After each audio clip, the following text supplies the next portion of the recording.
Hello everyone. Today we will start a new chapter that is quadratic equation. So first see what is quadratic equation. ठीक है, देखो आप लोग polynomials पढ़कर आए हैं. पॉलिनोमियल्स में अपन ने टाइप्स ऑफ पॉलिनोमियल्स पढ़ा था, जिसमें अपन ने पढ़ा था जिसकी डिग्री 1 होती है, जिस भी पॉलिनोमियल की डिग्री 1 होती है उसको अपन बोलते हैं लीनियर पॉलिनोमियल, और जिस पॉलिनोमियल की डिग्री 2 होती है उसको अपन बोलते हैं क्वाड्रेटिक पॉलिनोमियल. तो पॉलिनोमियल किस फॉर्म में होता है, जैसे लेट अस सपोज मैंने लिख रखा है p of x is equal to ax square plus bx plus c. ये पॉलिनोमियल है. This is quadratic polynomial because this polynomial is having degree 2. ठीक है, अब वो पॉलिनोमियल अगर मैंने इसको इक्वल टू 0 कर दिया, any equation of the form p of x is equal to 0, अगर मैंने ऐसा बोला कि ax square plus bx plus C is equal to 0, इसमें इक्वल टू 0 नहीं होता है, इसमें कुछ वैल्यूज निकलती है. अगर मैंने इसको इक्वल टू 0 कर दिया, px क्या है, पॉलिनोमियल है डिग्री 2, तो इसको क्या बोला जाएगा, इसको बोला जाता है क्वाड्रेटिक इक्वेशन. ये क्या बन जाएगा, एक इक्वेशन बन जाएगी क्योंकि यहाँ पर इक्वल टू 0 आ चुका है. ठीक है, इसके अंदर कंडीशन ये होती है आपका a नॉट इक्वल टू 0 होना चाहिए. एक्स स्क्वायर का कोएफिशिएंट 0 नहीं हो सकता है, क्योंकि अगर एक्स स्क्वायर का कोएफिशिएंट 0 हो गया तो लीनियर पॉलिनोमियल बन जाएगा. Second condition, A B C belongs to real number. ये ए बी सी तीनों क्या होने चाहिए, रियल नंबर्स होने चाहिए. तो इस फॉर्म को बोला जाता है क्वाड्रेटिक इक्वेशन. कोई भी पॉलिनोमियल जिसको मैंने इक्वल टू 0 कर दिया, क्वाड्रेटिक पॉलिनोमियल, तो क्या बन जाएगा, एक क्वाड्रेटिक इक्वेशन. ठीक है, जिसमें A not equal to 0 and A B C belongs to real numbers. ठीक है, अब इसके अंदर अपन एक चीज देखते हैं. जैसे अपन ने बोला था कि भाई पॉलिनोमियल्स में अपन जीरोस निकाला करते थे. ठीक है, कि भाई क्या क्या होता है, मतलब जैसे मैंने बोला कि मैंने एक पॉलिनोमियल लिखा p of x is equal to X square minus 5x plus 6. ठीक है, अब यहाँ पर क्या निकालते थे अपन, जीरोस निकालते थे. जीरोस क्या होते थे, वो x की वैल्यू जिसपे इस पॉलिनोमियल की वैल्यू 0 हो जाए, वो x की वैल्यू जिसपे इस पॉलिनोमियल की वैल्यू 0 हो जाए, उसको बोला जाता था जीरोस ऑफ द पॉलिनोमियल. और अगर मैं इसको बोलूं x square minus 5x plus 6 is equal to 0, ये एक पॉलिनोमियल है, ये एक क्वाड्रेटिक इक्वेशन बन गई. तो value of x which satisfy the given equation. देखो जब आप इसको सॉल्व करोगे तो आप यहाँ से लिखा था, इसको अपन लिखते हैं x माइनस 2 और x माइनस 3. तो x की वैल्यू 2 और 3 आती है यहाँ से. 2 पे इसकी वैल्यू 0 हो जाएगी, 3 पे वैल्यू भी इसकी 0 हो जाएगी. इसको भी आप फैक्टराइज करोगे, you will get x minus 2 x minus 3, ये मिलेगा माइनस. ठीक है, तो यहाँ से इक्वल टू 0 है यहाँ पर, तो x इज इक्वल टू 2 और 3 आ जाएगा. ठीक है, तो यही चीज होती है कि भाई जीरोस जो थे वही रूट्स हैं. डिफरेंस क्या होता है, अब मैं आपको डेफिनेशन के थ्रू बताती हूँ. देखो ये इक्वल टू 0 नहीं है, यहाँ पर मैं इक्वल टू 0 नहीं बोलूंगी. सी,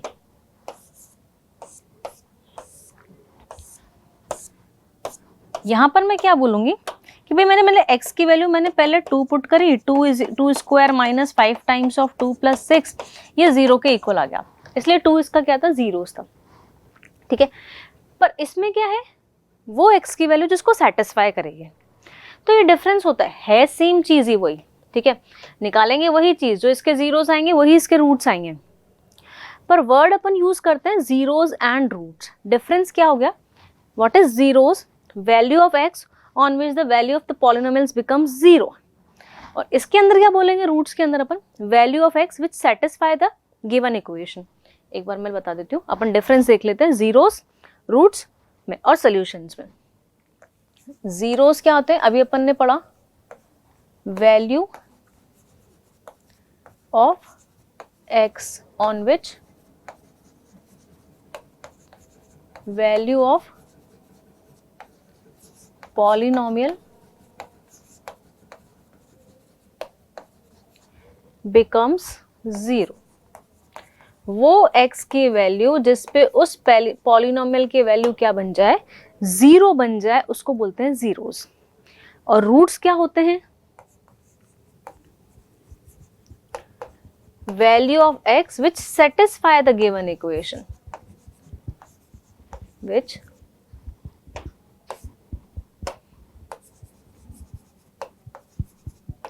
satisfy the given इक्वेशन। ठीक है, तो ये डिफरेंस होता है रूट्स और जीरोस में, बस वो उसमें कोई इक्वल टू जीरो नहीं होता, इसलिए अपन को डेफिनेशन डिफरेंस हो गई। बाकी अगर आप जो भी आप जीरोस निकालोगे, चाहे लीनियर पॉलिनोमियल के, क्वाड्रेटिक पॉलिनोमियल के, क्यूबिक पॉलिनोमियल के, क्वाड्रेटिक इक्वेशन के, क्यूबिक इक्वेशन, तो वो सेम ही आएंगे, जो पॉलिनोमियल्स के आएंगे वही इसके आएंगे। ठीक है, अब एक बात होती है solutions. What is solutions? different value of x which satisfy the given equation. Different values of x which satisfy the given equation. See kids, देखो मैंने अगर एक जैसे इक्वेशन लिखी x square minus 5x plus 6 is equal to 0। ठीक है, यहाँ पर अपन फैक्टराइज करते हैं तो अपन को x माइनस 2 x माइनस 3 मिला था, अभी अपन ने देखा तो यहाँ से x की वैल्यू हो गई 2 और 3। तो बच्चों अगर मैं इसके नंबर ऑफ रूट्स की बात करूँ, एक सेकेंड, नंबर ऑफ रूट्स की बात करूँ तो कितने आएंगे? 2। ठीक है, और नंबर ऑफ सॉल्यूशंस की बात करूँ तो भी कितने आएंगे? 2। ठीक है, पर अगर मैंने इक्वेशन ऐसी लिख रखी है x square minus 2x plus 1 is equal to 0, ये आएगा x माइनस 1 का whole square is equal to 0, तो x की वैल्यू 1,1 आएगी, दोनों वैल्यू सेम आएंगी इसके अंदर। अगर इसमें मैं नंबर ऑफ रूट्स की बात करूं बच्चों तो इसके रूट्स कितने हो गए? 2। पर इसमें नंबर ऑफ सॉल्यूशंस की बात करूं तो नंबर ऑफ सॉल्यूशंस कितने हो गए? 1। सॉल्यूशन होता है डिफरेंट वैल्यूज ऑफ एक्स, जैसे अलग अलग थी तो इसके सोल्यूशन 2 काउंट होंगे, पर इसमें वैल्यू अगर सेम आ रही है तो इसका सोल्यूशन कितना होगा? एक ही सोल्यूशन होगा। That is difference between roots and solutions. So this is the difference between zeros, roots and solution. Zeros, roots और सोल्यूशन में ये डिफरेंस होता है जो मैंने आपको बता दिया यहाँ से। क्लियर है? तो क्वाड्रेटिक इक्वेशन के कितने रूट्स होते हैं? क्वाड्रेटिक इक्वेशन के 2 रूट्स होते हैं। देखो अभी अपन ने देखा रूट्स कितने आ रहे थे? 2। रूट्स कितने आएंगे? नंबर ऑफ रूट्स जो होते हैं, अगर मैं किसी की बात करूं तो नंबर ऑफ रूट्स जो होते हैं वो किसके इक्वल होते हैं?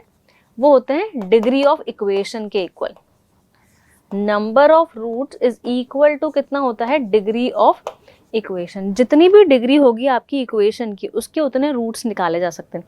क्वाड्रेटिक इक्वेशन है 2 रूट्स मिलेंगे, क्यूबिक इक्वेशन है 3 रूट्स मिलेंगे, बाय क्वाड्रेटिक होगी 4 रूट्स मिल जाएंगे, 5th पावर वाले होगा 5 रूट्स मिल जाएंगे। इस तरीके से अपन रूट्स निकाल सकते हैं। अब वो जो रूट्स होंगे, अपन को जो रूट्स मिल रहे हैं 3 रूट्स मिल रहे हैं, can be real, can be imaginary, कुछ भी हो सकता है, पर रूट्स कितने मिलेंगे? 2 ही मिलेंगे। ठीक है, नाउ सी, इसमें कुछ कंडीशंस देखते हैं अपन। मैंने अभी आपको बोला कि एक क्वाड्रेटिक इक्वेशन किस फॉर्म में होगी? ax square plus bx plus c is equal to 0। अभी मैंने आपको बोला फर्स्ट केस लेते हैं आपका बच्चों, अगर a नॉट इक्वल टू 0 है, b और c 0 हो नहीं हो कुछ भी है, a नॉट इक्वल टू 0 है, इक्वेशन कैसी बन सकती है? ax square plus bx plus c is equal to 0। अब इसमें b 0 होगा, c 0 होगा, फर्क नहीं पड़ेगा। अगर मैं इस केस में नंबर ऑफ रूट्स की बात करूं तो मुझे कितने मिलेंगे? इस केस में मुझे नंबर ऑफ रूट्स 2 मिल जाएंगे। सॉरी, सेकेंड केस लेते हैं अगर अपन कि भाई मेरा a 0 हो गया और b नॉट इक्वल टू 0 है ना, a 0 है पर b 0 के इक्वल नहीं है, तो आपकी इक्वेशन कैसी बनेगी? ये तो 0 बन जाएगा, तो अपने पास क्या बचेगा? bx plus c is equal to 0 आएगा। ये एक लीनियर इक्वेशन बन जाएगी। इसके नंबर ऑफ रूट्स कितने मिलेंगे? 1। ठीक है, थर्ड केस लेते हैं अगर अपन कि मेरा a भी 0 हो गया, मेरा b भी 0 हो गया, पर मेरा c 0 नहीं है, तो बच्चों आपकी इक्वेशन कैसी बनेगी? 0x square plus 0x plus c is equal to 0, मतलब c इज इक्वल टू 0 मिल रहा है, जबकि मैंने क्या बोला था? c not equal to 0। तो यहाँ से कोई सोल्यूशन नहीं मिलेगा, नो सोल्यूशन, नो रूट्स। 0 हो जाएगा यहाँ से, क्योंकि पॉसिबल ही नहीं है ये case. Last and most important case जिसपे बेसिस क्वेश्चंस भी आते हैं, फोर्थ केस लेते हैं। मान लो मेरा ए भी 0 है, मेरा बी भी 0 है, मेरा सी भी 0 है, तीनों 0 है, तो अपनी इक्वेशन कैसे बन जाएगी? 0x² plus 0x plus 0 is equal to 0। अब देखो, इसके आप x की वैल्यू 1 पुट करो, x की वैल्यू आप 1 पुट करो तो भी वो 0 के इक्वल आएगा, आप 2 पुट करोगे तो भी 0 के इक्वल आएगा, आप x की वैल्यू 3 पुट करोगे तो भी 0 के इक्वल आएगा, 4 5 6 7 अपन x की वैल्यू यहाँ पर कुछ भी पुट करेंगे वो हमेशा अपन को क्या देगा? 0 ही देगा। तो x की इनफाइनाइट वैल्यूज पॉसिबल है, इनफाइनाइट वैल्यूज ऑफ x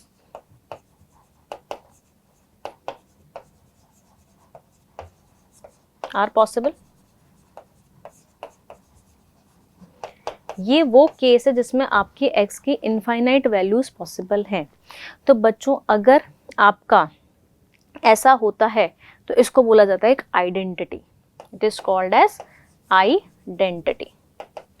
जब आपका a 0 होता है, b 0 होता है, c भी 0 होता है, तो उस केस में इनफाइनाइट रूट्स पॉसिबल होते हैं और उसको बोला जाता है आइडेंटिटी। तो किसी इक्वेशन में अगर अपन के पास ऐसा लिखा हुआ है quadratic equation has more than 2 roots, तो उस केस में अपन more than 2 roots, quadratic equation के मैक्सिमम 2 ही रूट्स होते हैं, मोर देन 2 रूट्स मतलब अपना लास्ट वाला केस होगा। उस केस में अपन को ये मान के चलना है कि भाई उसका a भी 0 हो चुका है, b भी 0 है और c भी 0 है। क्लियर है? सो ये कंडीशन अपन को पता होनी चाहिए थी। Now like we will see methods of, पहले मैं एक आध क्वेश्चन करा देती हूँ आपको रूट्स के बेसिस पे, फिर अपन उसको, ये जो मैंने क्वाड्रेटिक इक्वेशन लिखी इसको सॉल्व करने के मेथड्स देखेंगे अपन। पहले जो अपन ने रूट्स के बेसिस पे पढ़ा है उसको अपन एक आध क्वेश्चंस कर लेते हैं, ठीक है। So the first question is find the value of k if x is equal to 2 is a root of the equation. x is equal to 2 इस इक्वेशन का रूट है। बच्चों अगर x इज इक्वल टू 2 इसका root है, अपनी equation थी x² minus k plus 1 into x plus 3 is equal to 0। अब x इज इक्वल टू 2 इसका रूट है, मतलब 2² minus k plus 1 into 2 plus 3 is equal to 0 होगा, सेटिस्फाई करेगा। अगर रूट है तो मतलब उसको सेटिस्फाई करेगा वो, ठीक है। So this will give you 4 minus 2k minus 2 plus 3 is equal to 0। और यू कैन से कितना आ रहा है 2 प्लस 3, 2k उधर भेज देते हैं अपन, 2 प्लस 3 5, k की वैल्यू कितनी आ जाएगी 5/2। मैंने कुछ नहीं किया, उसने बोल रखा था x इज इक्वल टू 2 इसका रूट है, तो जहाँ जहाँ पे मुझे x दिखा मैंने वहाँ पे 2 पुट कर दिया, 2 का स्क्वायर 4, इसको ओपन किया 2k आ जाएगा, माइनस 2 आ जाएगा, 2k को इधर भेज दिया, 4 माइनस 2 2, 2 प्लस 3 5, ठीक है। तो k की वैल्यू 5/2 आ जाएगी। क्लियर है? नेक्स्ट देखते हैं, ये भी ऐसा ही है। x is equal to -2 and 1/5 are the solution of the quadratic equation, find k and lambda. एक क्वाड्रेटिक इक्वेशन है 5x² plus kx plus lambda, ठीक है, इज इक्वल टू 0, ठीक है। अब x इज इक्वल टू -2 इसका रूट है, पहले x is equal to -2 put कर देते हैं, क्योंकि अगर इसका रूट है तो इसको सेटिस्फाई करेगा। तो पहले x की जगह मैंने -2 पुट कर दिया, -2 का square k times of -2 plus this is equal to 0. This will give you 4, 4 5 जा 20 minus 2k plus lambda is equal to 0. Equation बना देते हैं, यहाँ पे 2k और उसको उधर भेज देते हैं, 20 को इधर ही रहने देते हैं। एक इक्वेशन अपनी ये बन जाएगी। ये इक्वेशन कब बनी? जब मैंने x की वैल्यू -2 रखी थी। अब ये बोल रहा है 1/5 भी इसका सोल्यूशन है, क्योंकि यहाँ से तो मुझे कुछ रिजल्ट मिला नहीं। अब मैं x की वैल्यू 1/5 पुट करूँगी यहाँ पर। जब मैंने x की वैल्यू 1/5 पुट कर दी, यहाँ पर आएगा 5 टाइम्स ऑफ 1/5 का whole square plus k times of 1/5 plus lambda is equal to 0। ये अपने पास आ जाएगा 1/5, क्योंकि 1/25 5 से कैंसिल आउट होकर 1/5 रह जाएगा। ये आ जाएगा k/5 plus lambda is equal to 0। बच्चों यहाँ से जो एक इक्वेशन बनेगी, मैं 5 एलसीएम लेकर इसको ऐसा लिख सकती हूँ 1 plus k plus 5 lambda is equal to 0। यहाँ से एक इक्वेशन बन जाएगी k plus 5 lambda is equal to -1।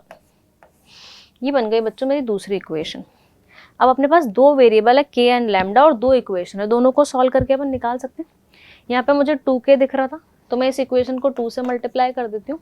ये बन जाएगा 2k प्लस 10 लैम्डा -2 हो जाएगा। और पहली इक्वेशन क्या थी, 2k minus lambda is equal to 20। Solve करते हैं, माइनस प्लस माइनस ये कट जाएगा, यहाँ से आएगा अपने पास 11 लैम्डा इज इक्वल टू -22, इसकी वैल्यू आ जाएगी -2। आप कहीं पर भी इसकी वैल्यू पुट कर दो, यहाँ पुट कर दो, इस इक्वेशन पुट कर दो, यू विल गेट k। तो 2k यहाँ पर -2 पुट करेंगे तो ये प्लस का 4 बन जाएगा is equal to 20। So we can say 2k is equal to 16, k की वैल्यू आ जाएगी 8। क्वेश्चन में यही पूछा था, find k and lambda. Lambda की वैल्यू -2 हो गई, k की वैल्यू 8 हो गई। तो क्या होता है, अगर उसने बोल रखा है कि वो उसके अगर रूट्स हैं तो what you have to do is just put the values in the equation. x की वैल्यू वो पुट कर दो, इक्वेशन में जो भी आपकी इक्वेशन दे रखी है वहां से आपको इक्वेशंस मिल जाएंगी and you can find the, अगर 2 सॉल्यूशंस हैं तो 2 वेरिएबल होंगे, 3 होंगे, उस हिसाब से आपको गिवन होगा। क्लियर है। अब अपन देखते हैं भाई क्वाड्रेटिक इक्वेशन गिवन हो तो उसके क्या क्या मेथड्स होते हैं सॉल्व करने के। Methods of solving quadratic equations are 3। First is factorization method, second is completing the square method and third is by quadratic formula. सबसे पहले देखते हैं व्हाट इज फैक्टराइजेशन मेथड। देखो फैक्टराइजेशन मेथड क्या होता है, आपको क्या करना होता है, क्वाड्रेटिक इक्वेशन को फैक्टराइज करना होता है। फैक्टराइजेशन का मेथड्स क्या क्या होते हैं, जैसे a square minus b square वाली प्रॉपर्टी अप्लाई कर सकते हैं, a plus b a minus b, middle term splitting apply कर सकते हैं, स्क्वायर बना सकते हैं, अलग अलग मेथड्स होते हैं फैक्टराइजेशन के। जैसे लेटर सपोज मैंने एक इक्वेशन ली थी अभी आप लोगों के सामने, x square minus 2x plus 1 is equal to 0। तो बच्चों यहाँ पर क्या बन रहा था, ये x माइनस 1 का होल स्क्वायर बन रहा था। तो एक तो अपन इस तरीके से स्क्वायर बना के फैक्टराइज कर सकते हैं, ठीक है। सेकेंड लेटर सपोज मेरे को ऐसा लिखा हुआ है x square minus 16 is equal to 0, ये भी क्वाड्रेटिक इक्वेशन है। इसको कैसे लिख सकते हैं, एक्स का स्क्वायर माइनस 4 का स्क्वायर इज इक्वल टू 0। तो बच्चों ये हो जाएगा x plus 4 x minus 4 is equal to 0। ये हो गया फैक्टराइज। फैक्टराइजेशन का मतलब क्या होता है, we have to convert that quadratic equation in the product of 2 और मोर फैक्टर्स। और एक अपन ने देखा जैसे एक्स स्क्वायर, सॉरी अभी मैंने करवाया था x square minus 5x plus 6 is equal to 0। अब इसमें स्क्वायर भी नहीं बन रहा, ये वाली प्रॉपर्टी भी नहीं लग रही, अपन इसमें मिडिल टर्म स्प्लिटिंग लगाते हैं।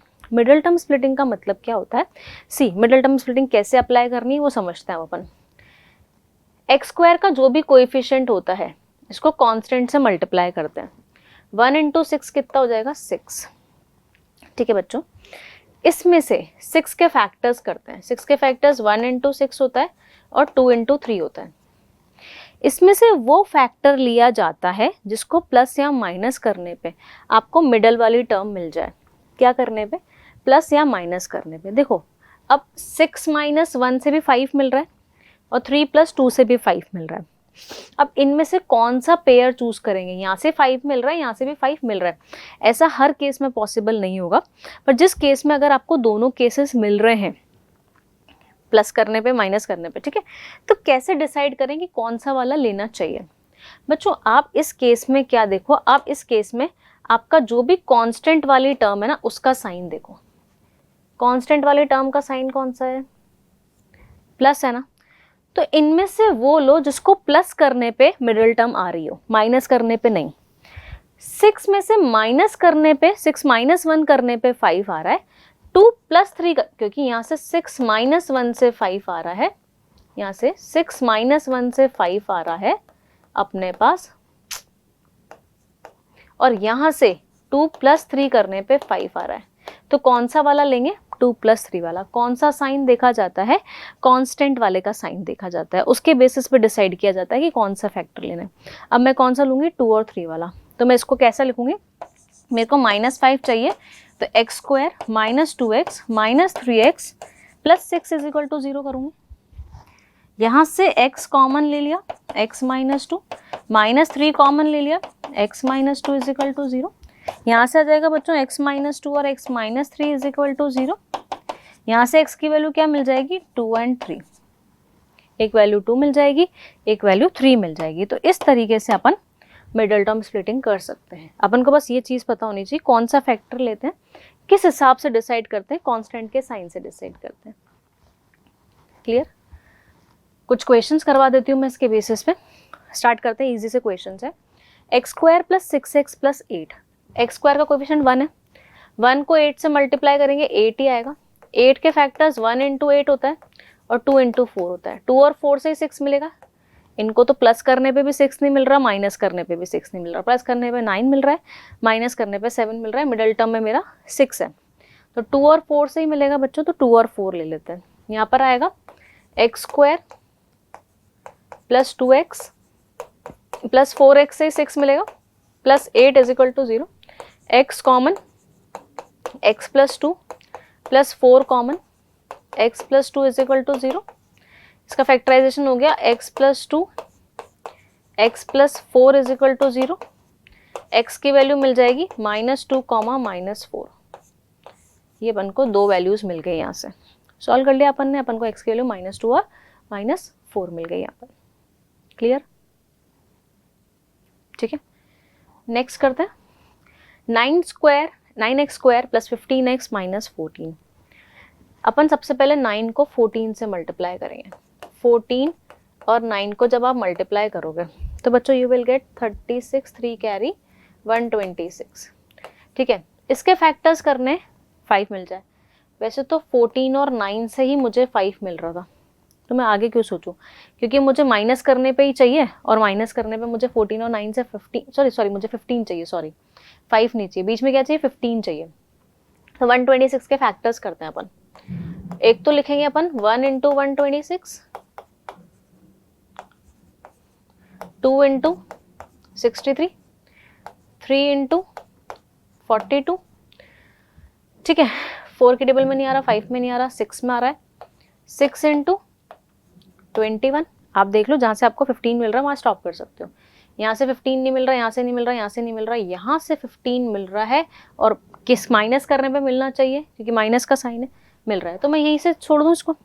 आगे मुझे फैक्टर्स निकालने की ज़रूरत नहीं है। मैं इसको लिख सकती हूँ 9x स्क्वायर, प्लस का 15 चाहिए तो प्लस 21 और माइनस का 6 लेंगे तभी 15 मिलेगा। 14 इज इक्वल टू 0। यहाँ से अगर मैं देखूँ तो 3x कॉमन आ रहा है, 3x प्लस 7 रह जाएगा। यहाँ से -2 कॉमन आ रहा है, 3x प्लस 7 रह जाएगा। ठीक है, यहाँ से आएगा 3x plus 7, 3x minus 2 is equal to 0। यहाँ से x की वैल्यू बच्चों क्या आएगी, -7/3, और यहाँ से कितनी आएगी, 2/3, जब अपन इक्वल टू 0 में ले जाएंगे। तो दो रूट्स मिल गए, इसको मिल गए मेरे को -7/3 एंड 2/3। क्लियर? चलो थर्ड देखते हैं। ये तो अभी मैंने आप लोगों को कराया था, एक्स स्क्वायर माइनस, ये x माइनस 1 का होल स्क्वायर ही बन रहा है। जस्ट अभी आपको स्टार्टिंग में क्वेश्चन बताया, x माइनस 1 का होल स्क्वायर, तो x की वैल्यू 2 आएंगे, दैट इज अगेन 1,1, दोनों सेम रूट्स आएंगे, 1,1। क्लियर? आप इसको मिडिल टर्म स्प्लिटिंग से भी कर सकते हैं। नेक्स्ट देखो, इसको कैसे करेंगे, दो ही टर्म्स है। इसमें सबसे पहले मुझे दिख रहा है कि भाई मैं 4x या 8x कॉमन ले लेती हूँ। 8x कॉमन ले लेंगे अगर अपन यहाँ से, ठीक है, तो अपने पास क्या बचेगा, 2x minus 3 is equal to 0। तो बच्चों एक तो 8x को 0 के इक्वल कर देंगे, एक 2x माइनस 3 को 0 के इक्वल कर देंगे। ठीक है, यहाँ से x की वैल्यू आ जाएगी एक तो 0, और x की वैल्यू यहाँ से आएगी 3/2। तो वही दो रूट्स मिल गए, 0 एंड 3/2। इस तरीके से कॉमन लेकर भी कर सकते हैं अपन। आपको सिर्फ फैक्टराइजेशन करना है, फैक्टराइजेशन करके आप लोगों को उसको इक्वल टू 0 में करना है आपको। ठीक है, नेक्स्ट इसको देखो, √3 है, इस टर्म को इससे मल्टीप्लाई करना होता है 5√3 से। 5√3 को √3 से मल्टीप्लाई करेंगे, √3 इंटू √3 3 हो जाएगा, 5 इंटू 3 15। अब 15 के ऐसे फैक्टर्स करने हैं कि प्लस माइनस करने पे 8 मिल जाए। ठीक है, 15 को मैं 1 इंटू, आप लोग डायरेक्ट भी करना सीख जाओगे अब सॉरी 1 इंटू 3, 1 इंटू 15 और 5 इंटू 3, 5 और 3 को ऐड करने पे 8 मिल जाएगा। 5 और 3 ले लेते हैं, √3x² plus 3x plus 5x plus 5√3 is equal to 0 हो जाएगा। ये वो क्वेश्चन है बच्चों जो ए और सी में आपके पास इरेशनल नंबर है, मिडिल टर्म रैशनल है। अब मैं आपको बताऊंगी मिडिल टर्म में इरेशनल आ जाए तो कैसे करेंगे, नेक्स्ट वही क्वेश्चन बताऊंगी। ये तो बहुत इजीली हो जाएगा। इन दोनों में से आपको √3x कॉमन मिल रहा है, बचेगा अपने पास x प्लस √3। इन दोनों में से आपको 5 कॉमन मिल रहे हैं, बचेगा x plus √3 is equal to 0। ठीक है, यहाँ से आएगा x प्लस √3 और यहाँ से आएगा √3x plus 5 is equal to 0। x की वैल्यू यहाँ से कितनी आएगी, -√3 और यहाँ से कितनी आएगी, -5/√3। आप इसको स्टैंडर्ड फॉर्म में कन्वर्ट कर सकते हो रैशनलाइजेशन करके। क्लियर है? तो 2 रूट्स मिल गए। ये क्या था भाई, अपने पास मिडिल टर्म में रैशनल नहीं था, दोनों टर्म में रैशनल था तो बहुत इजीली हो चुका था। अब नेक्स्ट करते हैं जिसमें मिडिल टर्म में अगर इरेशनल आ जाए तो। बच्चों देखो 1 इंटू 12 12 ही होगा। 12 के ऐसे फैक्टर्स करने की प्लस माइनस करने पे 5√2 आए, माइनस करने पे क्योंकि अपना साइन माइनस का क्या लाना है, 5√2। अब बच्चों देखो इस कैसे करेंगे, 5√2 लाना है ना, तो पहले देखो रूट के अंदर कौन सा नंबर है, कौन सा है 2, तो एक तो 2 ले लो भाई। रूट के अंदर जो नंबर है एक तो वो लेना ही है आपको। बाय डिफॉल्ट आपको दूसरा मिल जाएगा, क्या मिल जाएगा दूसरा, 6, क्योंकि 2 से कैसे मल्टीप्लाई करूँ कि 12 आए 6। अब मुझे √2 चाहिए तो मैं इसको √2 इंटू √2 कर दूं। ठीक है, और मुझे क्या चाहिए, 5 चाहिए। 5 चाहिए तो 5 इसको मैं 1 इंटू 6 लिख दूं क्योंकि माइनस करने पे चाहिए। तो एक तो 1√2 हो जाएगा, एक 6√2 हो जाएगा। अब आप बोलोगे मैम आपने इसको √2 इंटू √2 इंटू 2 इंटू 3 क्यों नहीं लिखा, ये भी ले सकते थे अपन, पर 2√3 और 3√2, 2√2 आएगा और 3√2 आएगा। इन दोनों को देखो यहाँ से जो फैक्टर मिल रहा है वो क्या मिल रहा है, 6√2 एंड 1√2। ठीक है, अब इन दोनों को माइनस करने पे 5√2 मिल रहा है, इन दोनों को ऐड करने पे 5√2 मिल रहा है। मैंने कहा था कौन सा लेना है, कांस्टेंट का साइन देखो, कांस्टेंट का साइन माइनस है तो माइनस वाला लेंगे, मतलब ये वाला पेयर लेंगे अपन। ठीक है, बस ये ध्यान रखना जो रूट के अंदर है उसको एक ले लो, बाकी दूसरा नंबर आपको मिल जाएगा। दूसरे नंबर के फैक्टर्स कर लो, रूट के अंदर वाले को रूट में ही चेंज कर दो बस। अब मेरे को क्या मिला, 6√2 और 1√2। इसको मैं लिखूंगी x² minus 6√2x minus √2x minus 12 is equal to 0। इन दोनों में से कॉमन x मिल रहा है, x माइनस 6√2 रह जाएगा। बच्चों इन दोनों में से -√2 कॉमन मिल रहा है, x, एक सेकेंड, ये मैंने प्लस आएगा यहाँ पर।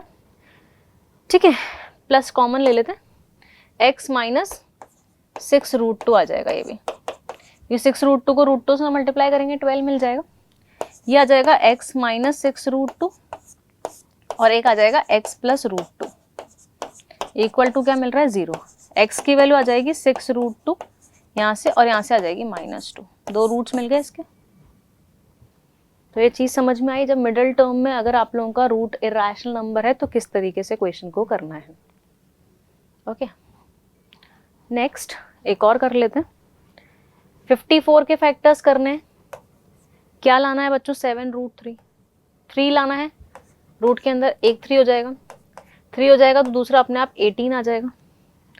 इसको मैं क्या लिखूंगी, अभी मैंने बताया √3 इंटू √3। 18 से मुझे क्या लाना है, 7 लाना है। 7 कब आएगा, 9 और 2 से ही आएगा। तो एक हो गया 9√3, एक हो गया 2√3। 9√3 माइनस 2√3 करते ही क्या मिल जाएगा, 7√3।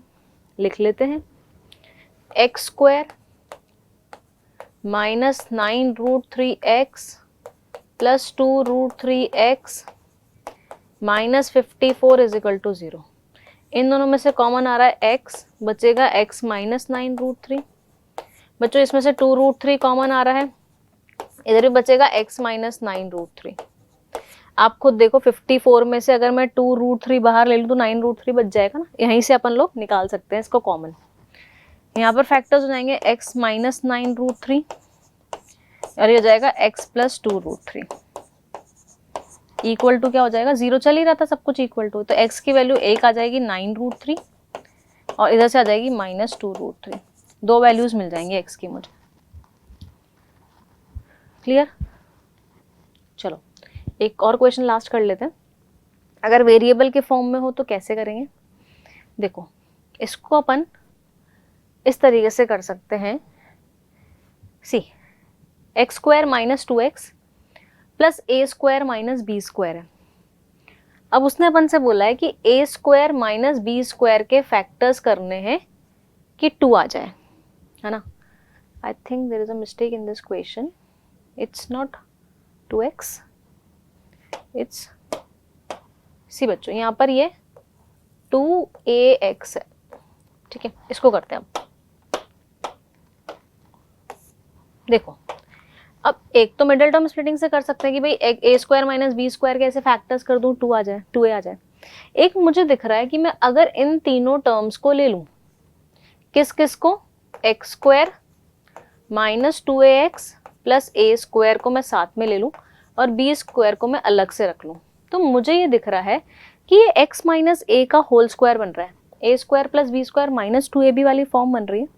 ये बन रहा है x माइनस a का होल स्क्वायर और ये बच रहा है b²। अब मेरे को कौन सी प्रॉपर्टी दिख रही है, a² माइनस b² वाली, that is a plus b into a minus b. उसको अप्लाई करते हैं, a plus b that is x minus a plus b और x minus a minus b हो जाएगा इक्वल टू 0। जब इसको 0 के इक्वल करेंगे तो a पॉजिटिव हो जाएगा, b नेगेटिव हो जाएगा। इसको 0 के इक्वल करेंगे तो a भी पॉजिटिव हो जाएगा, b भी पॉजिटिव हो जाएगा। तो दो वैल्यूज आ जाएंगी, a minus b and a plus b. Clear है? ठीक है। तो इस तरीके से वेरिएबल वाले क्वेश्चंस भी कर सकते हो आप, इसको मिडिल टर्म स्प्लिटिंग से भी कर सकते हो, दोनों मेथड से कर सकते हो इस क्वेश्चन को आप। Okay kids, so this is all about factorization method. In next class we will read about the next methods. Okay, thank you.